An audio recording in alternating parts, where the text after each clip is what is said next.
इतिहास है। सर्व वेदेतिहासानाम सारम सारम समुद्रतम।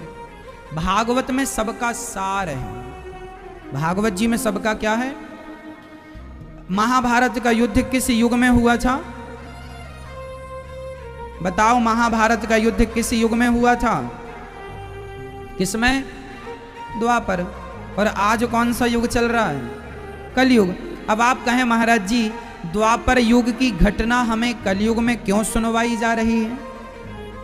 तो कारण है, द्वापर युग की घटना आपको हम इसलिए इस कलिकाल में सुना रहे हैं कि जो कौरवों के साथ दोहराया गया, जो पांडवों के साथ दोहराया गया, कहीं वह गलती आपके और हमारे साथ ना दोहराई जाए, इसलिए इतिहास सुनाया जाता है, ताकि हम और आप वो गलती ना दोहराएं जो गलती, यदि गलती ना होती तो महाभारत भी तो ना होता। महाभारत की जड़ क्या है? गलतियां। इसलिए हमें जीवन में गलती नहीं करनी चाहिए। हमें गलती ना करने की शिक्षा कहां से मिलती है? हमारे इतिहासों से मिलती है, पुराणों से मिलती है। महाभारत में क्या गलती हुई? पहली गलती धृतराष्ट्र की हुई। गलती यह थी कि उनका बेटा दुर्योधन भरी सभा में द्रौपदी को निर्वस्त्र करने की आज्ञा देता है और उनका बेटा दुशासन द्रौपदी को निर्वस्त्र करना चाहता है। क्या धृतराष्ट्र को रोकना नहीं चाहिए कि बेटा तुम गलत कर रहे हो? उस समय धृतराष्ट्र केवल दुर्योधन के पिता नहीं, उस समय वहां के राजा भी थे और द्रौपदी उस समय उनकी प्रजा थी। उस समय द्रौपदी धृतराष्ट्र की क्या थी? प्रजा। तो राजा का क्या यही धर्म है कि वो अपने राजमहल में किसी स्त्री के कपड़े उतरवाए कि उतार दो सारे कपड़े? क्या यही एक राजा का धर्म है?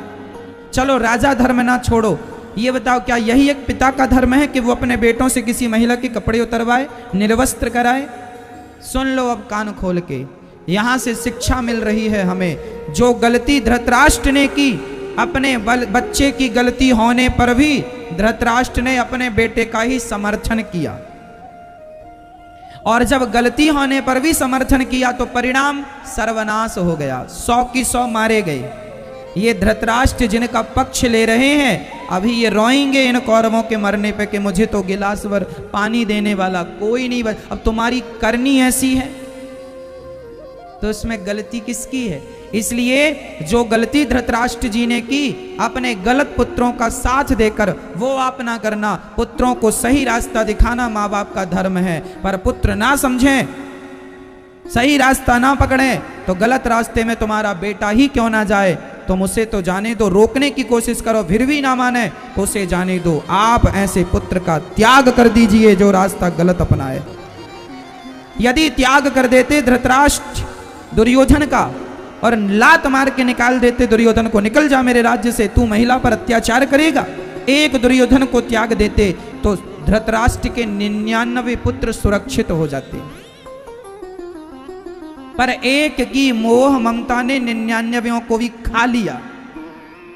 ये गलती हुई ना इतिहास के पन्नों में? क्या ये गलती आप दोहराएंगे? इसलिए हम आपको बार बार महाभारत की कथा, बार बार पुराणों की चर्चा इसलिए सुनाते हैं और आपको सुनना चाहिए, ताकि वो गलतियां हम और आप ना करें। गलत व्यक्ति तुम्हारा बेटा ही क्यों ना हो, उस बेटे का भी साथ ना दो यदि तुम्हारा बेटा गलत है तो। और सही है आपका, विभीषण रावण का साथ छोड़ के राम के साथ चला गया। लोग कहते हैं ना, घर का भेदी लंका ढा है, ये कहावत है। लोगों ने विभीषण से कहा था, विभीषण सारी दुनिया तुझे बदनाम करेगी कि भाई को छोड़ के राम जी की तरफ चला गया। विभीषण ने कहा, जमाना मुझे गालियां दे या मेरी स्तुति करे, लेकिन मेरा भाई गलत है, मैं अपने गलत भाई का साथ नहीं दे सकता, मैं सही के साथ जा रहा हूं। और विभीषण गलत का त्याग करके सच के साथ चला गया। इसलिए विभीषण का आज भी समाज में आदर है। विभीषण नाम के हजारों लोग मिल जाएंगे आज आपको भारत में। लेकिन रावण नाम का वो कोई बाप अपने बेटे का नाम रावण रखता है? केवल भारत में नहीं, अमेरिका में भी कोई बाप अपने बेटे का नाम रावण नहीं रखता। केवल भारत में क्या, चाइना में भी कोई अपने बेटे का नाम भले वो छिंग छांग छीछन रख लें, लेकिन रावण नहीं रखेंगे। हाँ? चाइना में नाम ऐसे ही होते हैं, छिंग छांग छीछन।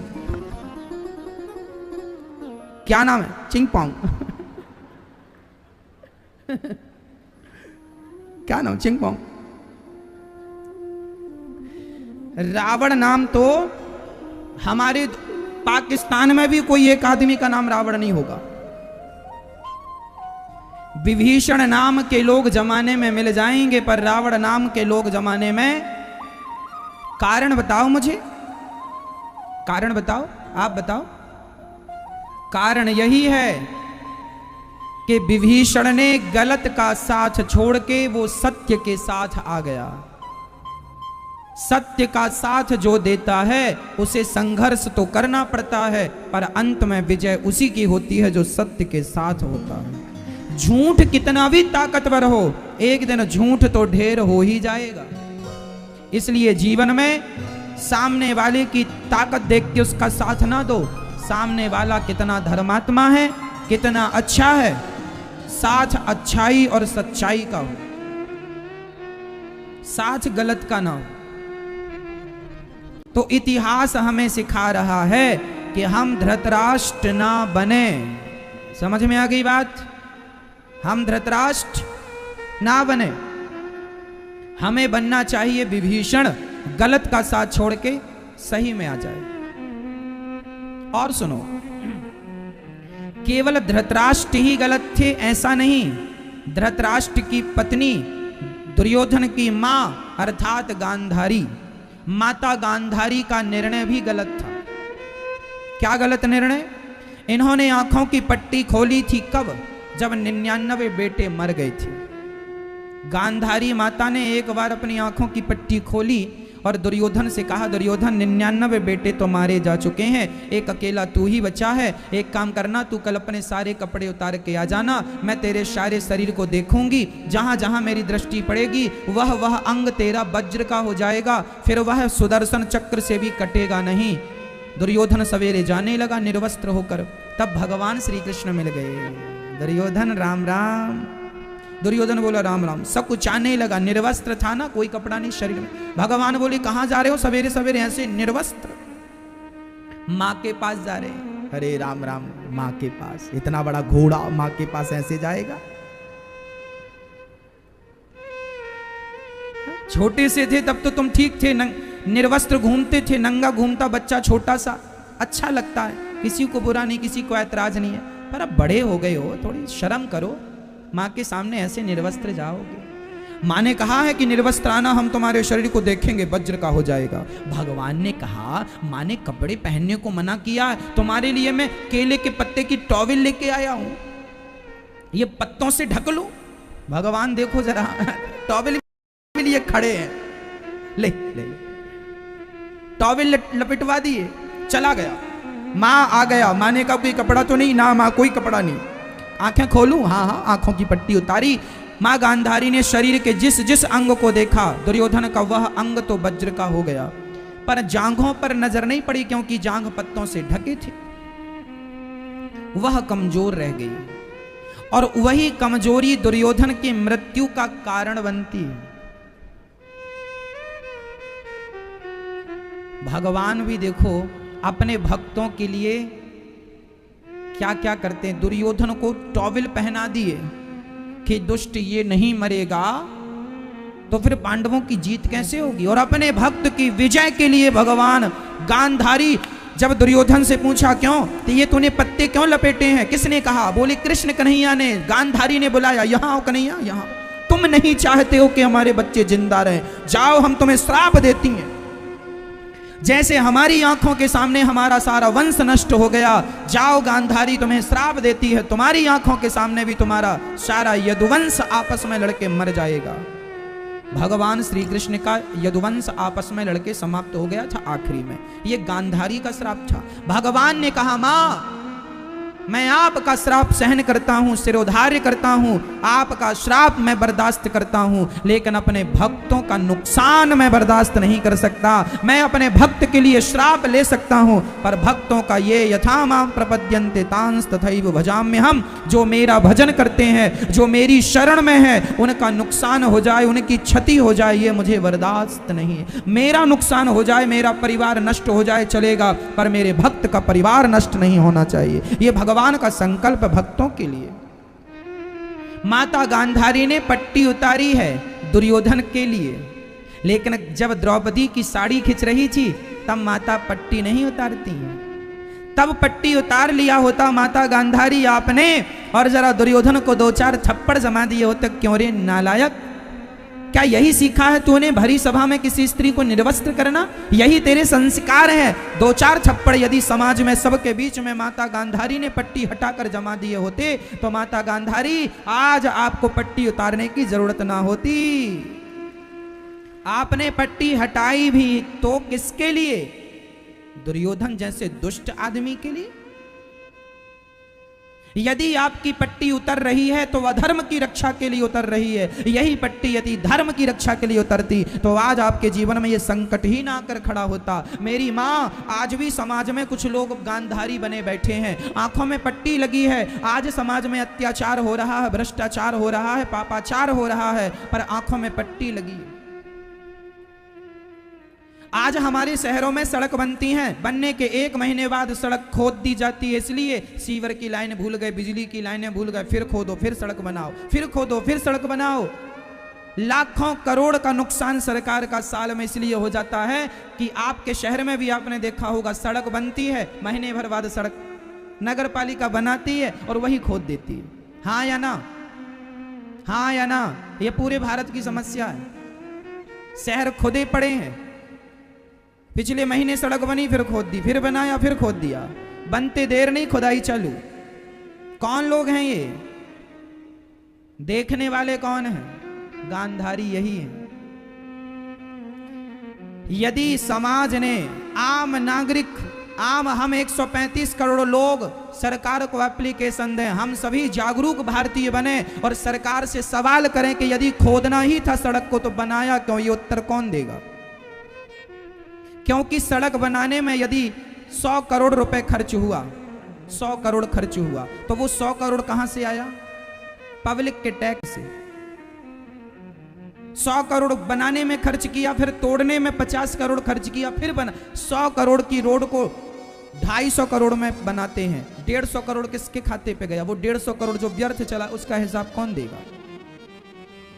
ये समाज 135 करोड़ भारतवासी आप गांधारी ना बने, आंखों की पट्टी उतारें और अपने क्षेत्र की सरकार से, अपने क्षेत्र के लोगों से, नगर पालिका विभाग से, जमाने से, जहां आपको प्रश्न करना है, भारत जागरूक बने और सरकारों से यह सवाल खड़ा करें कि यदि तोड़नी सीवर की लाइन पहले क्यों नहीं डाली? क्या आपको नॉलेज नहीं था? यदि नॉलेज नहीं था तो फिर बिना नॉलेज के लोगों को काम पे रखा क्यों?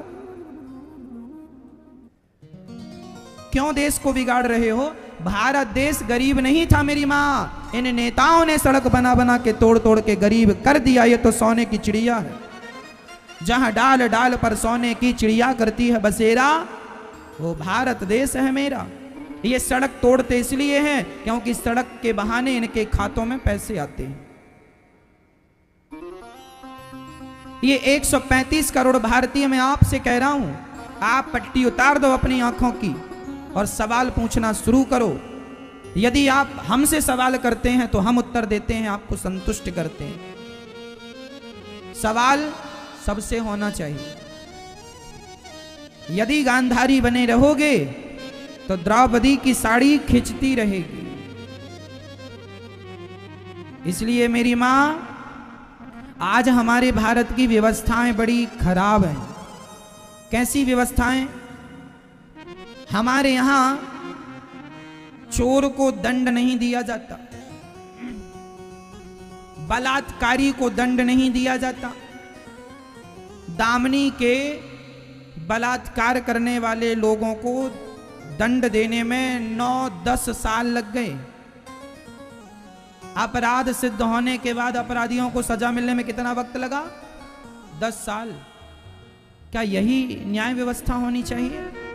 क्या हम अपने भारत देश की न्याय व्यवस्था को अपडेट नहीं करना चाहिए हमें? यदि संसार की हर चीजें अपडेट हो रही, आपका मोबाइल अपडेट हो रहा है, गाड़ियां अपडेट हो रही हैं, सड़क रास्ते अपडेट हो रहे हैं, तो क्या इस व्यवस्था को अपडेट नहीं करना चाहिए कि न्याय 1 माह के अंदर मिल जाए? बोलो मेरी मां। भारत के 135 करोड़ लोग ये गुहार लगाएं सरकारों से कि हमें 10 साल में न्याय नहीं, न्याय व्यवस्था, ये न्याय व्यवस्था, न्याय व्यवस्था को ही न्याय नहीं मिल रहा है। अभी तो ये समस्या है, न्याय व्यवस्था के साथ ही अन्याय हो रहा है, इसलिए न्याय मिलना चाहिए। छोटी छोटी बातों में कोर्ट कचहरी में सालों खर्च हो जाते हैं लोगों के। भारत में समय की वैल्यू नहीं है, समय का कोई महत्व नहीं है। इसलिए प्रार्थना करता हूं, इतिहास हमें सिखा रहा है कि आंखों की पट्टी उतार दो, गांधारी ना बनो और आवाज लगानी, अपने हक को मांगो। बताओ हमें न्याय मिले सही वक्त में, ये हमारा अधिकार है या नहीं? तो हमें अपने अधिकार के लिए आवाज लगानी चाहिए कि नहीं? नुकसान सरकार का हो या मेरा हो, एक ही बात है। आज दंगों के नाम पर सरकारी बसों को जला दिया जाता है।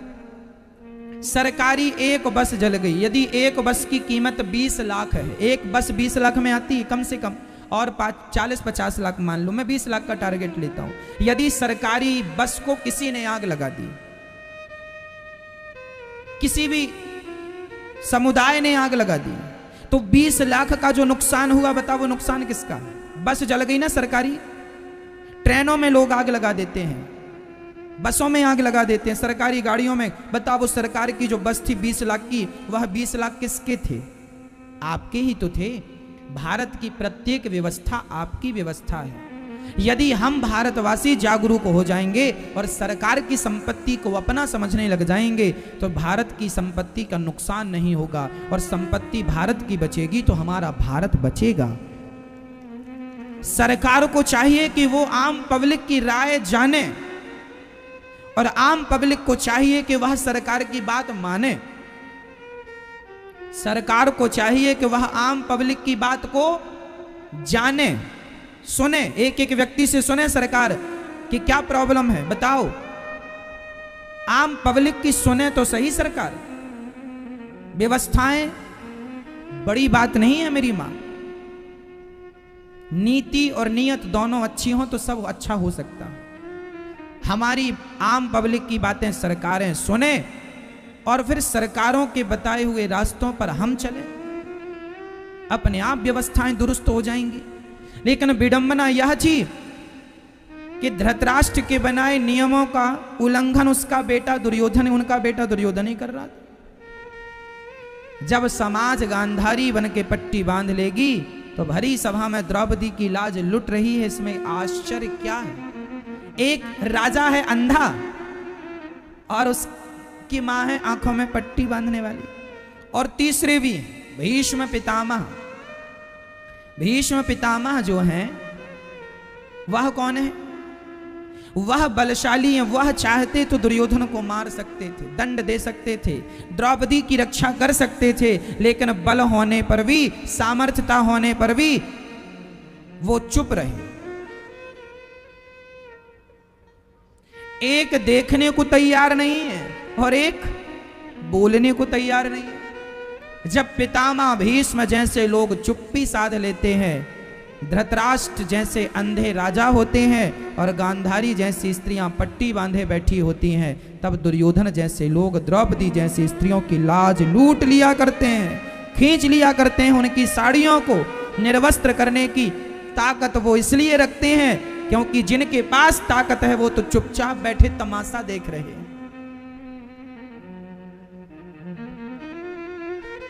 आज भारत के लोगों की समस्या क्या है जानते हैं? आप लोगों की आदत हो गई है केवल देखने की। आपको आवाज लगाना आता नहीं है, आपको न्याय मांगना नहीं आता, आपको सही आवाज लगानी नहीं आती। आप पर पहले हुकूमत की मुगलों ने, फिर आपको गुलाम बनाया अंग्रेजों ने, अब आप नेताओं के गुलाम हैं। आजादी पब्लिक की थोड़ी हुई है, पब्लिक तो आज भी गुलाम है।